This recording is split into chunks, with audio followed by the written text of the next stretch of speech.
welcome to our next iteration of A Closer Look, a series that of webinars that we've launched this year. I'm Johannes Vogt. I am the head of the Contemporary, Postmodern Contemporary department here at Artnet Auctions, and I have the pleasure of moderating our talk here today, and I am joined by really great panelists.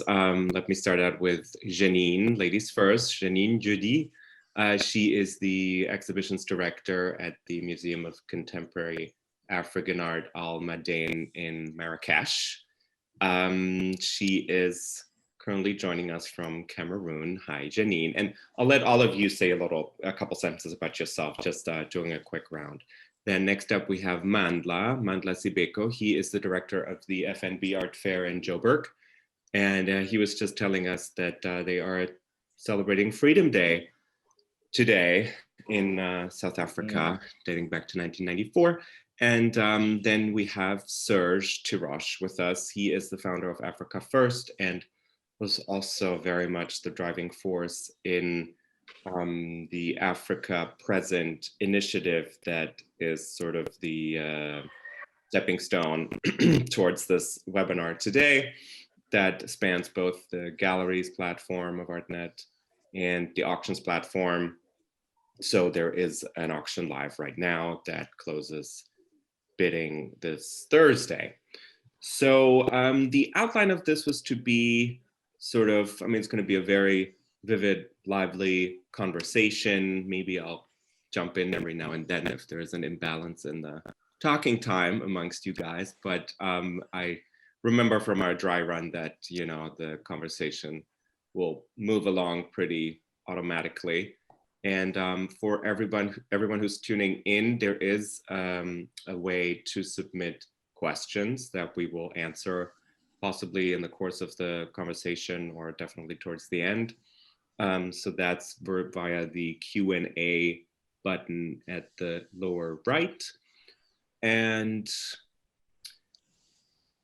yeah, so talking points, we had said in the description for the webinar that we're going to talk about the term African art and, how that can really be grappled with. It is such a large continent with so many regions and who, which artists fall into that category and what are the limitations of it. And in our first conversation, we also then pretty quickly touched upon the term also, relating to access to artwork. So both on the side of the people that make the art and then also on the side of the people that are looking to buy, consume, support the art. So, but without further ado, again, I'll kick it over to Janine, if you just want to say hi and maybe a sentence or two.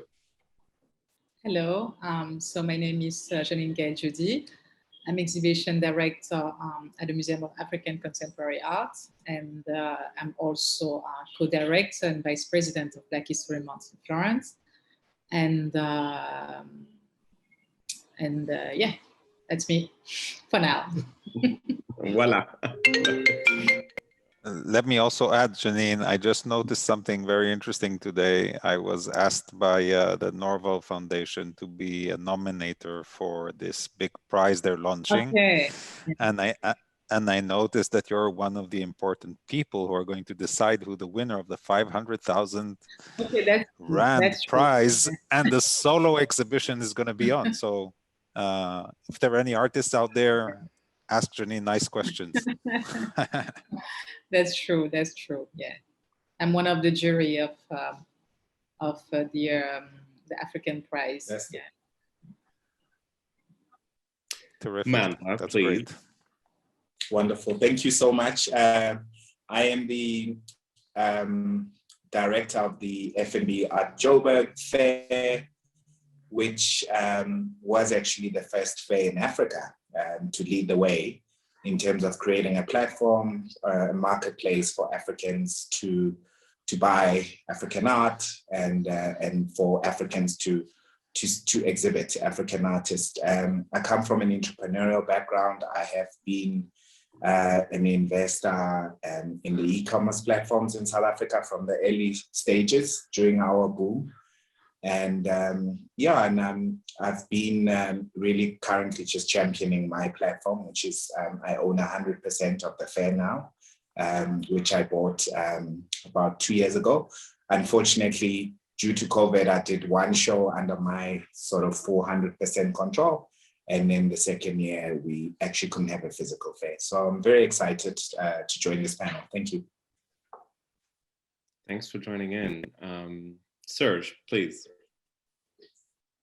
Yeah, hi everyone. I'm Serge. I'm very difficult to explain what I do, but I do a lot of different things in art. I was also a banker in my background. In my family, we own an auction house, we own the gallery. My mother was an artist. I've been a collector. I run an art fund. I founded Africa First 3 or 4 years ago now, in order to promote contemporary art from Africa and the diaspora. And as part of that, I look for ways to give African artists greater exposure internationally, be it through collaborations with, physical spaces or online spaces. And about a year ago, when, COVID started and, there was a rapid movement online, I thought, let's find a good platform that could become the hub for all things contemporary African art on an international scale. And I approached Johannes, an old friend he used to own a gallery. I don't know if you mentioned that. And I knew him from his gallery days. Thanks for the yeah. And that's how this whole thing basically was born about a year ago. And I'm so excited to be here. And in 2 days, like Johannes said, our first auction ends and we have some very good works and some very good interest so far. So very excited about this. We'll talk more about it later, I guess. And thank you everyone for listening in. Oh, thank you all so much for joining in. So I'm gonna, get the conversation started. So there's so many aspects. I remember, Serge and Mandla, you were talking about the art fair participation and selection of galleries and how that relates to African artists, African art. Serge, maybe can we pick we have a work by Marion Bohm in the auction. And I remember that you had sort of pointed out that her, profile as an artist has come up in conversation in various ways. Do you want to give us a little insight on that? Sure. I wasn't specifically ready to talk about this, but I'll do my best. Marion is a very interesting artist. She's not African. She's not Black.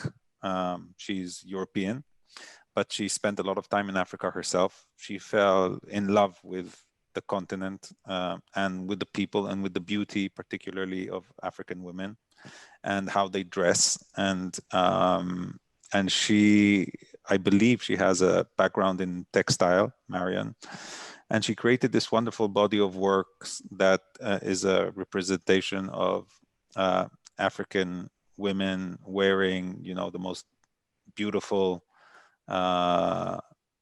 textiles and fabrics, and the works are very three-dimensional. I mean, they're two-dimensional, they're hanging works on a wall, but they're very three-dimensional because they collage all kinds of textiles. And she's been associated, she's been working with galleries, working with African artists, particularly when I first came across her work, it was Ed Cross who was showing her work, and now she's represented by Loft Gallery in Casablanca, both, artists that are galleries that are working with African artists. And I saw her work at the 154 Art Fair, where she's a regular presence. And sort of I bought it and I liked it. And, it didn't matter to me that necessarily that she wasn't, herself African or Black. But, I thought the work was about Africa and was an homage to African women and to African design and textile. And for me, that was sufficient. And so I bought it. And I think there was, some people at some point, got a bit upset of like, why was she presenting herself as an African artist? Why was she represented by galleries working with African artists? And so, you know, I don't know all the details of that. I just know, like, they went quiet with Marion for a while because there was a lot of pushback. And I think it was particularly during the time of the Black Lives Matter, you know, when all of those dialogues were becoming quite aggressive online, about, you know, who's entitled to be African. So Serge, yeah, that's the background of Marion. And it's a perfect example of the issues we want to, sort of touchy issues we want to talk about here. Yeah, and maybe from my end, I mean, obviously we were planning this auction, and I think the phrasing we chose was art, that we will present art coming from the African continent. And then, you know, we were having lots of debates, and we had a great team with us, from, you know, very also immersed in that scene. And it was always a very lively discussion to understand, you know, who's who and what are people thinking about those parameters.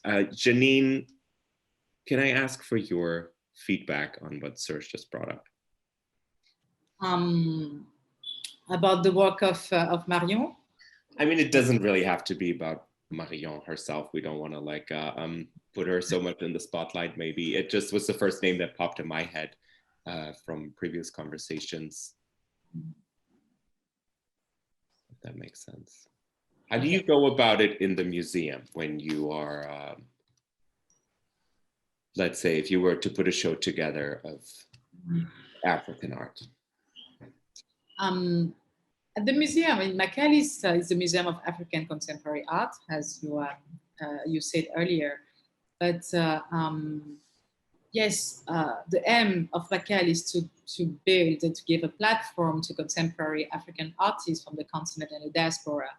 But at the same time, I truly believe in the glissant concept of museum, which say the museum is a space, it's a place where the world interacts with the world. So we cannot narrow the role of a museum. We cannot reduce it at, you know, exhibiting a certain type of artist. And I think also when it comes to the contemporary African art, it's also a way to, like the same way we talk about Chinese art, it's also a way to, for me, it's a shortcut that we use usually. But at the end of the day, artists from the continent, from the diaspora, and all over the world, they're advocating for the same thing, for inclusion, for bringing communities together. So at MACAAL, we try to focus more on building dialogue between between artists from different backgrounds, whether it's from the continent or beyond the continent. Our last exhibition, one of exhibition, Have You Seen Horizon Lately, which opened in February 2020 and unfortunately closed 2 weeks after, it was curated at Marion EMC, who put together about 11 amazing artists from different parts of the world. You had Yoko Ono, you had Amina Ben-Bouchta from Morocco, you had Maxwell Alexandre from Brazil, Felipe Arturo from Colombia, and Gaël Chouan from France, and Raima from Nigeria. And that exhibition was amazing. And it's what we try to do is to present artworks that create something in the viewer, that create interaction, create conversation, create questions.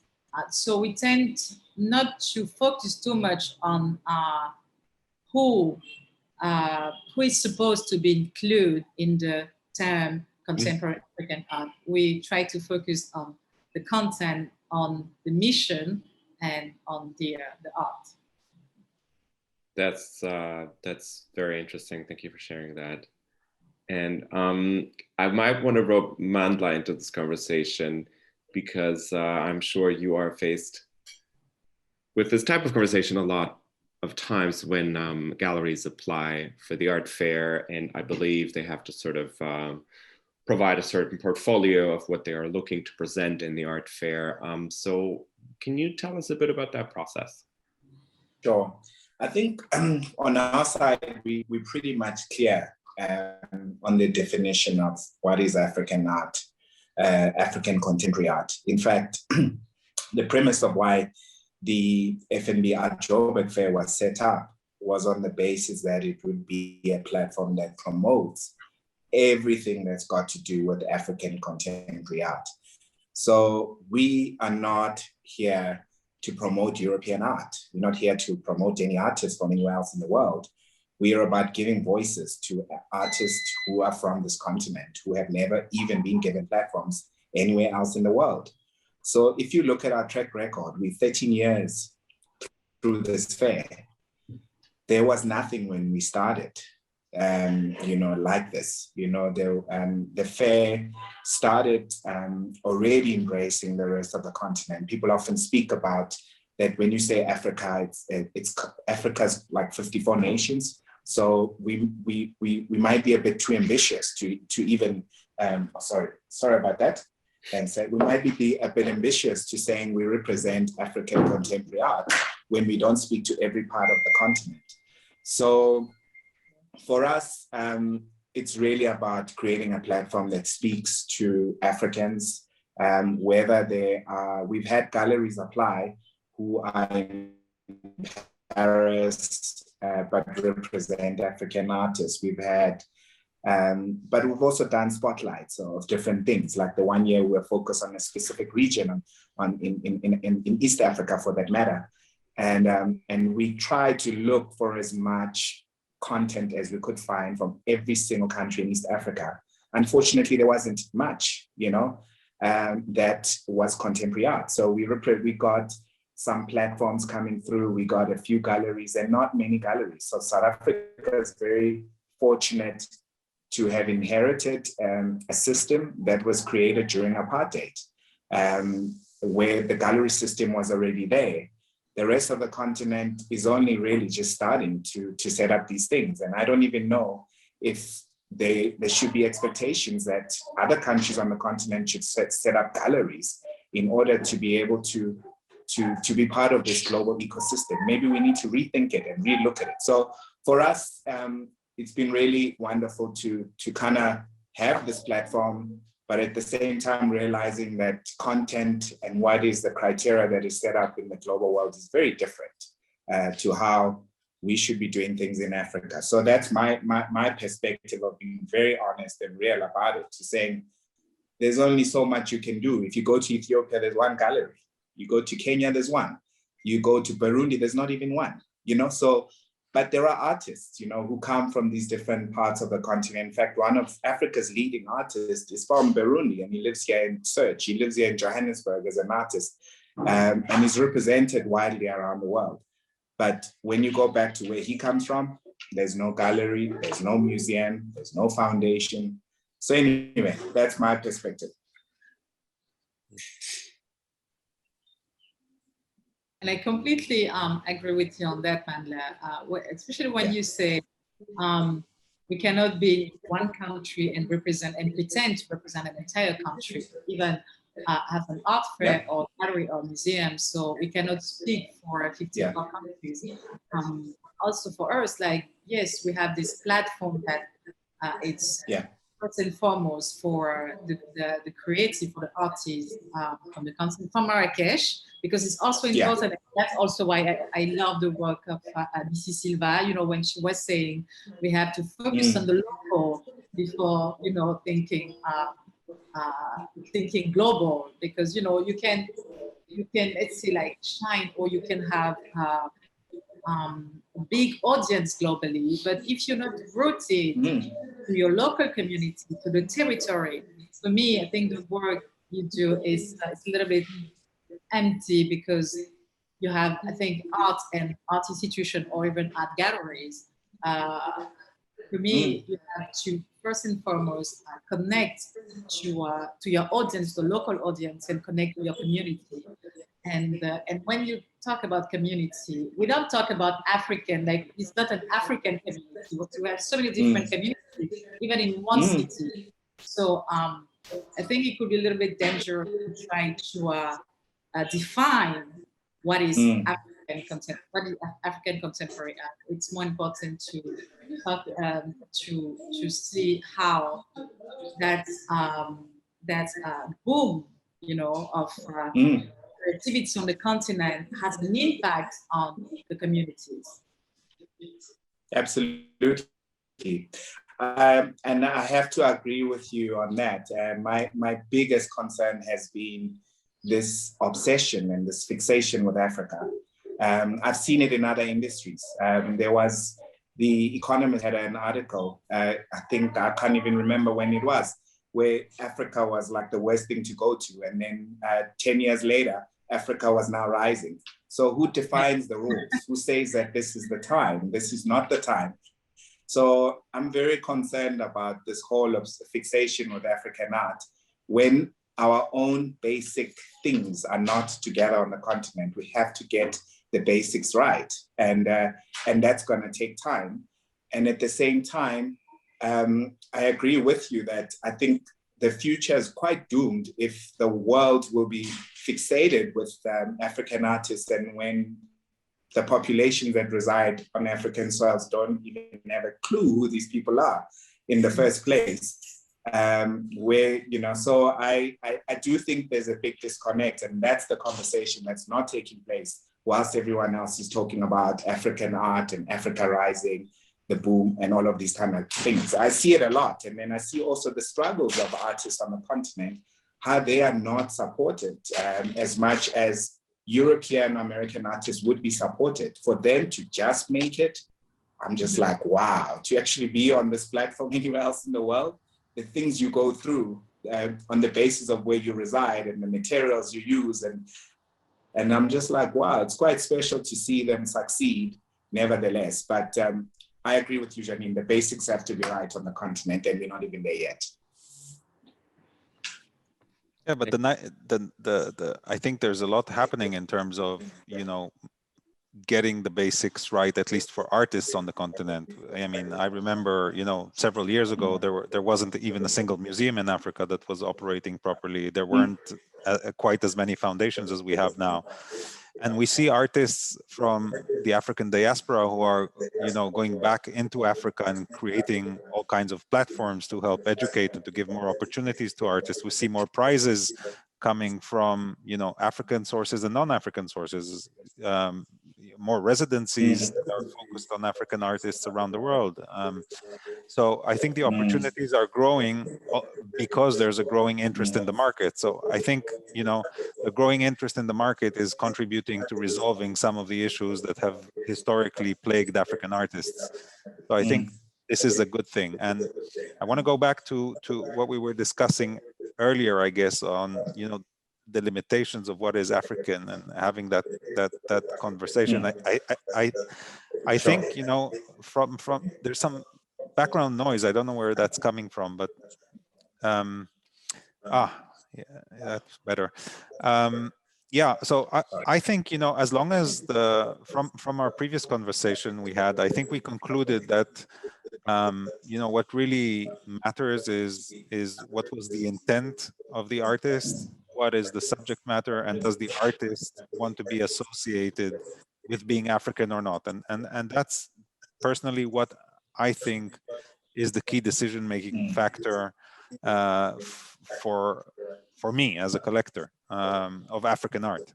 And I wonder if that's, if you see that. Of course, the focus has to be, the majority of the effort and the majority of the impact and the majority of the artists I collect are African, like born, raised, and living and working in Africa. But, there are lots of different cases of, artists with African origin or artists born in Africa that moved elsewhere and are working in the diaspora, but are still dealing with African content and African, using African materials, even if they're in the diaspora. So, for me, that's really what matters, the intent of the artist and how he or she associate themselves. I wonder if you agree with that. Serge, let me maybe clarify this just real brief for our audience so everybody knows exactly what we're trying to talk about. I guess there's a lot of media attention and interest on a relatively, global level for contemporary African art. And as that is progressing and the interest is getting more, and there's certain visual cues also associated to that. I mean, if you think of Black figuration, for example, and the concern, from what I understand, is that there are parties that sort of swoop into this space and make use of this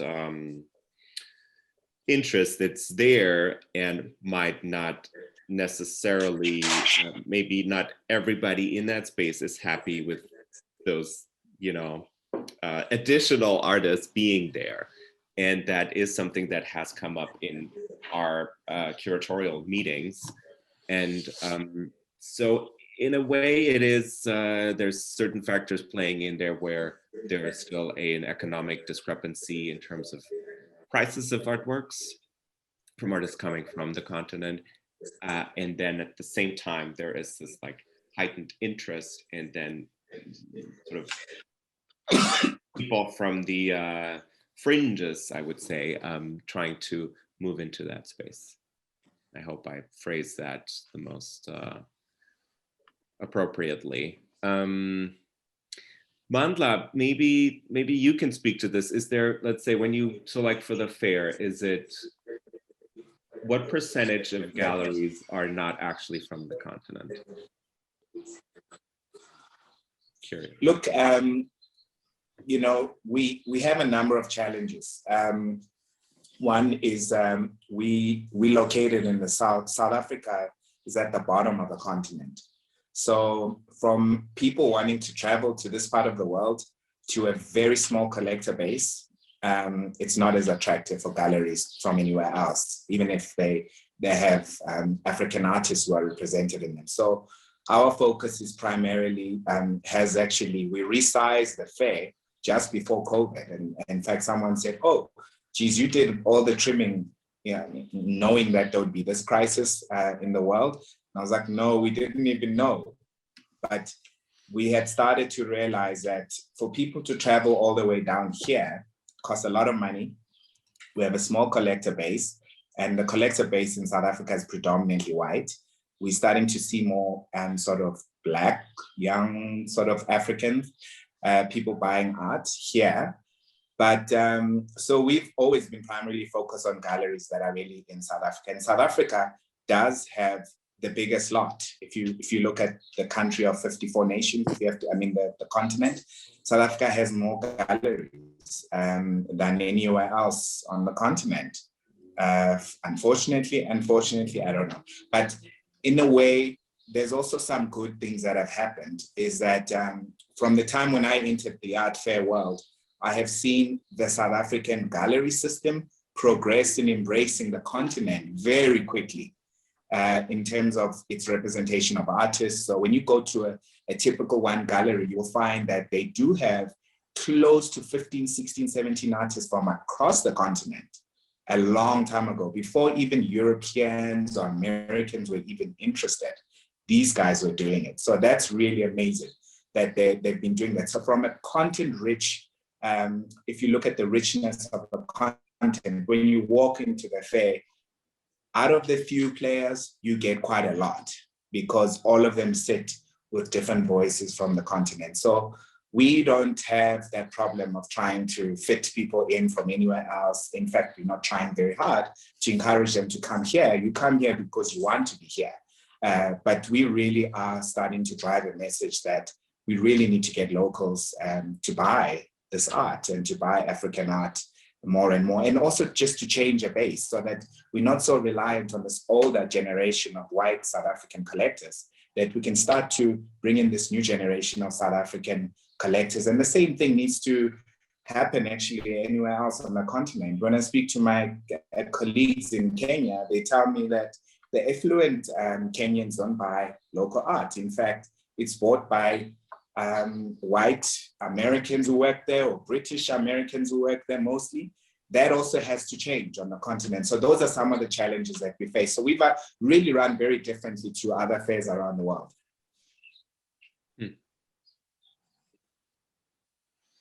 So interesting. Serge, can you speak to this as from a collector's point of view? Well, you know, I've been in the art world for a long time, and I've seen different places, you know, the level of interest in different parts of the market rise and fall and rise and fall. And I think, you know, in a way, Africa is, you know, in a good spot right now. And I think, you know, whoever buys African art at the moment is welcome.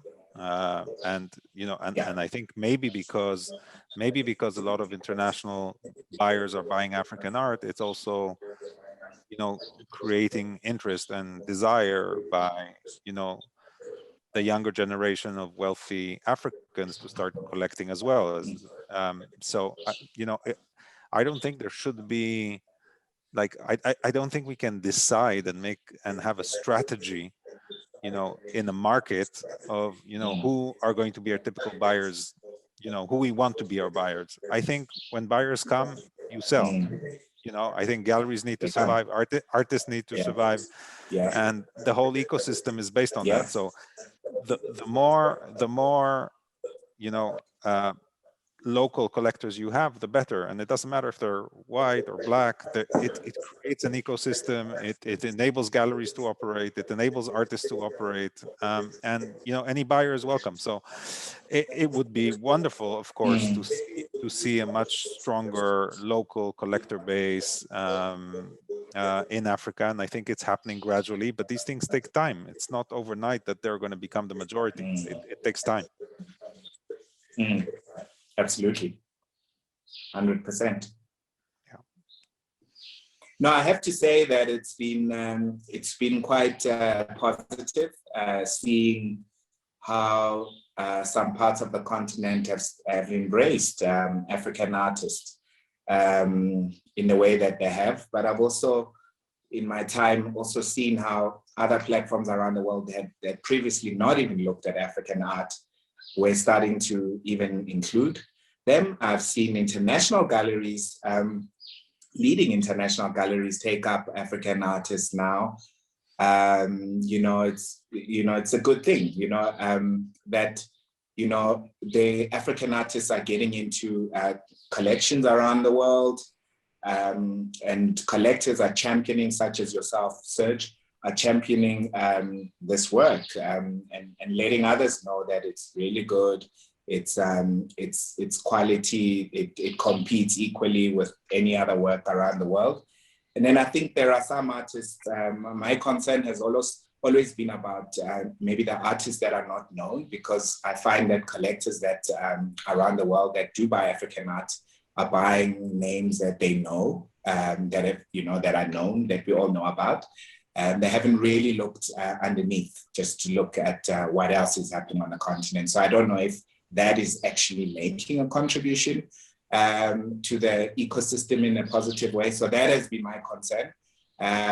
But, you know, of the established artists, of course, they are represented now around the world. I spent the day at Nicholas Slobo's studio last week. He's represented by a gallery in New York, not even a South African gallery anymore. So, yeah, so I think it's really good that we have to rise up to the occasion. But at the same time, I think the time will come when nobody will be interested in this story of Africa, and what next. I hope that day never comes, but certainly the hype that it has happened. In Mexico, it has happened. There's been all these phases around the world. I don't know. I've seen it happen. But I hope that it will. Yeah, I agree with you. Yeah, but I think we also, I mean, because I will speak a lot about community because for me it's really important. And what you pointed out about, having a certain type of buyers. And I also think why we don't have so many buyers on the continent. I mean, it's for the same reason. The same reason we talked earlier about accessibility of art and culture. And I think because we used to say we need to educate our audience. I think it's not about educate anymore. It's about communicate with your audience.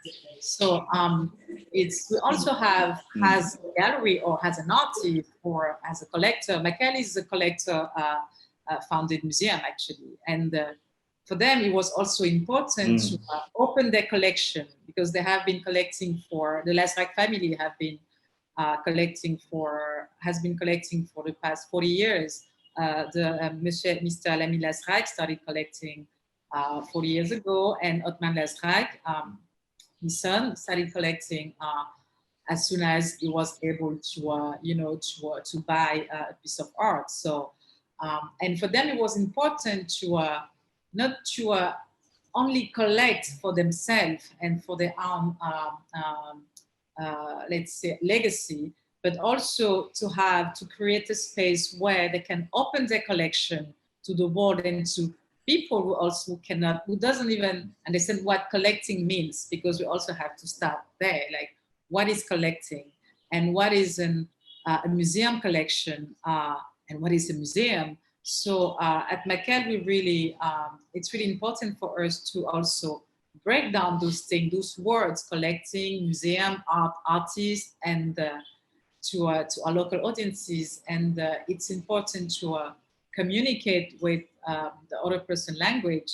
And in the following months, we'll be launching our Friends of MACAAL, and we decided to include, it would be called like MACAAL Friends, because we're really into we see MACAAL has a big family, and we want to have in our circle of Friends of MACAAL also middle class or even young advocates of the art. So that's why we'll be starting with a contribution which could be very accessible for middle class person, because sometimes when we speak about collectors on the continent, we already seeing big moguls and big patron of the art. And I think that's where we have to act, we have to we have to try to touch another category of the population, of our community. And I don't know, like, exorciser, I don't know how you say it in English, exorciser. Exercise, to exercise. Yeah. Thank you.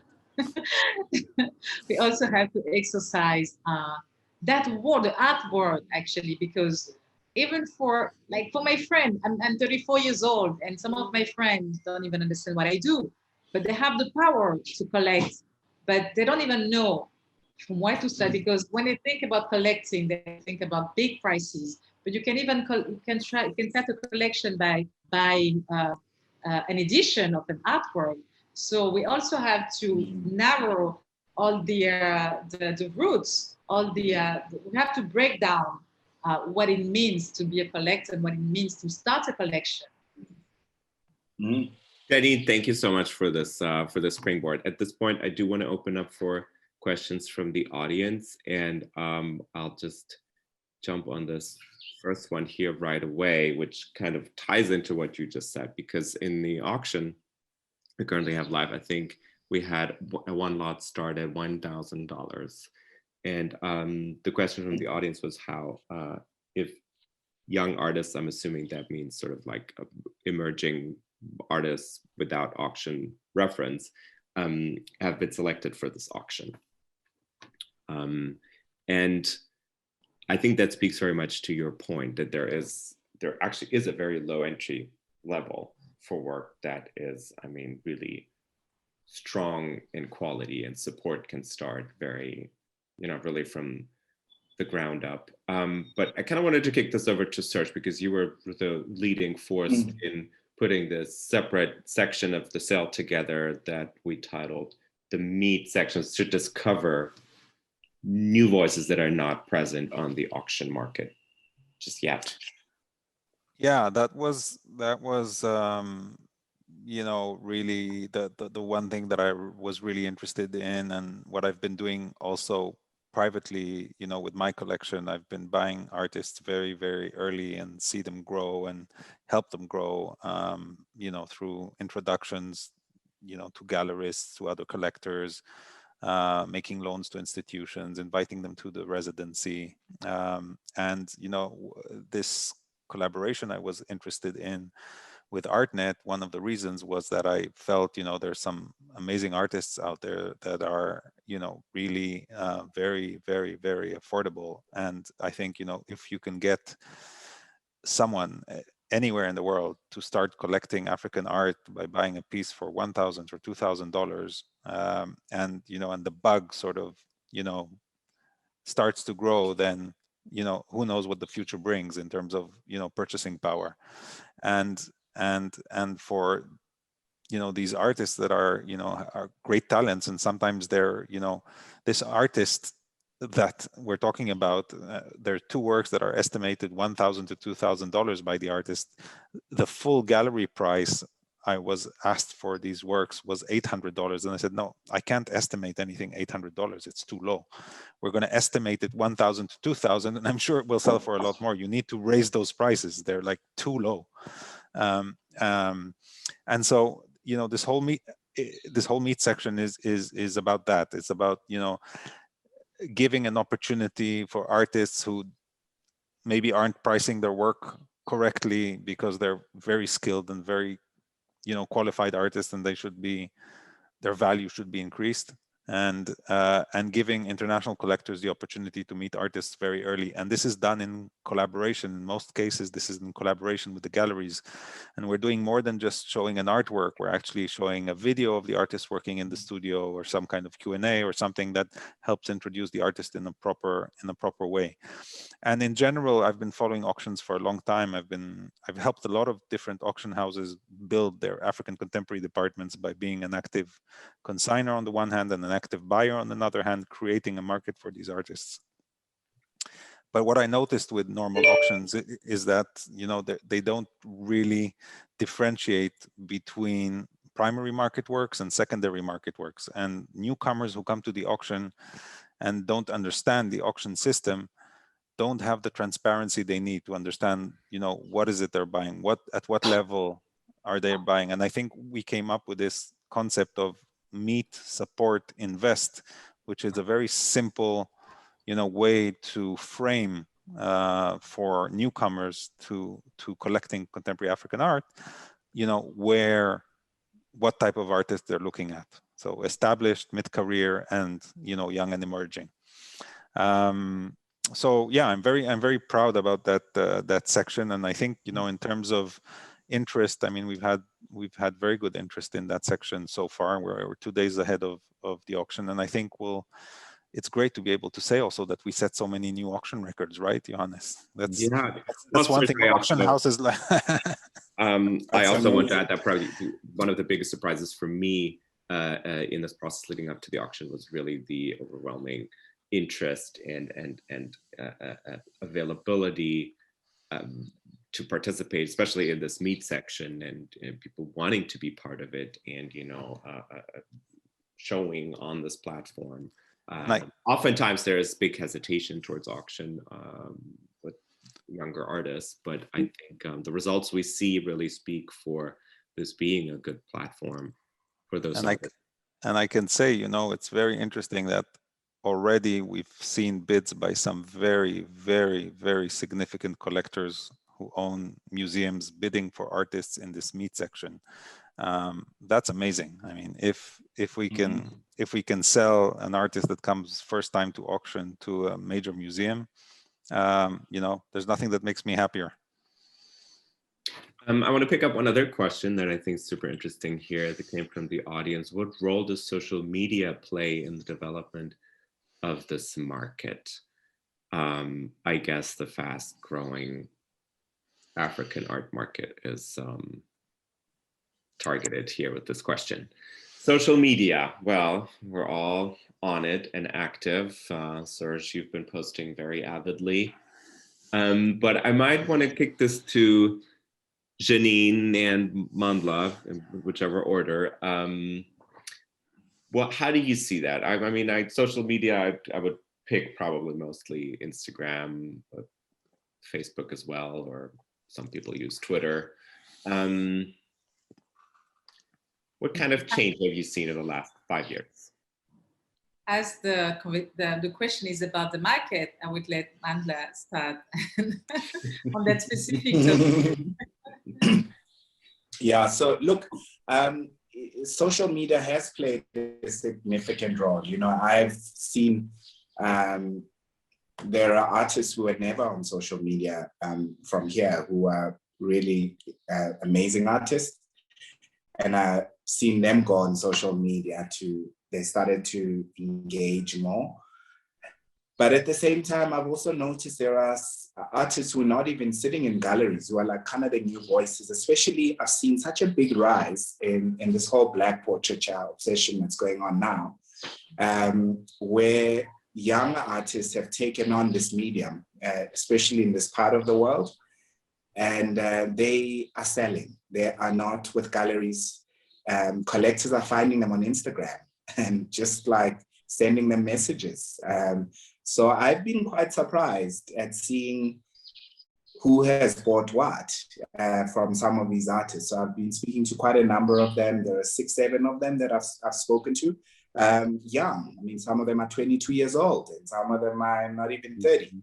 And it's been interesting that they've been making a lot of work that has gone into collections around the world. And the South African scene hasn't even seen who these people are yet. So I do think that social media has played a big role. I think in these times, speaking to the new voices, to sort of younger buyers. I know when I was speaking to other platforms around the world, they say they saw an increase in sales from younger buyers during COVID, just online than ever before. So it does play a significant part. And in fact, we've seen sort of our marketing shift towards social media versus your traditional newsletters, which I think people receive them and maybe most of them go to junk. I don't know, but I do think that people react faster to social media.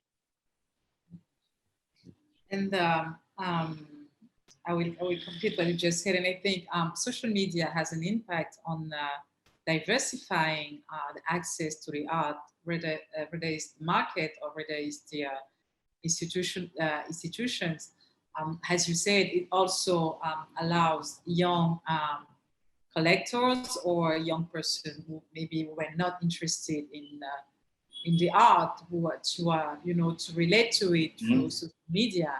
And I remember during the confinement last year, the Uffizi Museum in Florence, for example, one of the biggest museums in the world, actually, to attract a younger audience, they invite a very popular influencer to visit the Uffizi Museum in Florence, and she has a very young base of followers on Instagram. And you had so many articles about that, like, Uffizi trying to have a younger audience. So social media also allows institutions and the market to reach another type of audience, another type of collectors, another types of audience. At MACAAL, for instance, for us, the digital mediation is really important. Our Instagram, we always try we have different things that we do on Instagram, which we start with we have the takeover, which also allow, and when we do the takeover, we don't only focus on the artists we're exhibiting or the artists in our collection. We also invite emerging artists to take over MACAAL at the time of the weekend. So it also allows our audience to discover new artists. And when we share some of the the artwork exhibited at the museum, we try to do like, it's called a artist focus. We try to focus on some specific or some specific about the artist or about the artwork to also give more insight about what we do. But I also think the pandemic has told us that, you know, we can no longer faire l'économie, I don't know, we can no longer put aside social media or media in general, because we were all forced to, you know, to interact through digital. The same thing we're doing here. And it's also, it allowed, instead of having this talk at the museum in Johannesburg or in the US or in Morocco, we're having it on internet, which allows us to also touch a larger audience. So I think the way social media affect the market, it's positive, but it can also be negative, because especially for galleries, because I'm discussing with some galleries, some people think they can do everything through social media. They can buy the entire collection through social media. But when they will see how difficult it is to interact directly with the artist, which is the work galleries do. And I know all about that, yes. Yeah, it's all about that. And then they go back to the gallery. Yeah. Okay. Could you help me with my headache? Because I've been talking to this artist who disappear after a few conversations. So I think it's complete. It doesn't complete. It adds something more, something. Quelque chose en plus. Yeah, it's a bridge. Yeah, in terms of I think it's really truly global, very democratic in that way, no? Look, there's no denying that social media has changed the rules of the game, and it's here to stay, and we're all using it, and we're all going to continue using it, and it's a must-have tool, and we're privileged to have it. But it's a double-edged sword. I think if you think about, you know, what people get attracted to on social media, it's like the simplest kind of art very often. It's very figurative, it's very graphic, it's very flat. And I think, you know, the downside of that is that it's creating collectors who, you know, who are buying on Instagram, who, you know, who don't even see the work, who don't understand, you know, the difference between painting in oil and painting in acrylic. You know, people who don't they get the work at home eventually, and they're surprised. Oh my God, there's collage in there. Oh my God, there's drawing. Oh my God, this is not, you know, I thought it was, you know, like a print. So that's dangerous. That's very dangerous. And I have to say, even me, who's been collecting like 30, 40, 50 years, there's this attraction to these images that look beautiful on the phone, look beautiful on the screen. You know, if somebody did an analysis of how much abstract art was shown on the internet and how much figurative art was shown on the internet, I mean, the numbers would be probably 90-10, because, you know, you can't sell abstract art on the internet. So that it's a double-edged sword. It's very dangerous from a market point of view, but unfortunately that's where we're going. And that brings me to another part of our conversation last time, was, is there a risk in this market? Somebody asked that, I think, in one of our, and I spoke about, you know, the market for Black figuration, and, you know, and all of these Me Too artists. And I think, you know, a word of caution, there's too many Black portraits out there. There's too many artists painting Black portraits, and not all of them are good. And I'm not sure, you know, the audience out there and, you know, any of us really have the tools, without seeing the works physically and meeting the artist and understanding what the work is about, to be able to differentiate the good from the bad. There's a very, very simple solution here. You just encourage everybody to buy your work at Artnet Auctions. At least it's curated, right? At least it's curated. Yeah.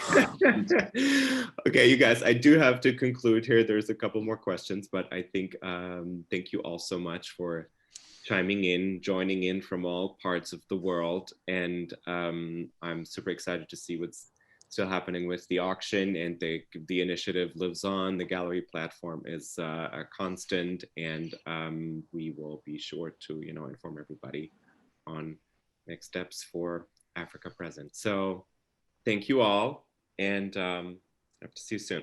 Thank you. Thank you. Thanks very much. Thank you, everyone. All the best.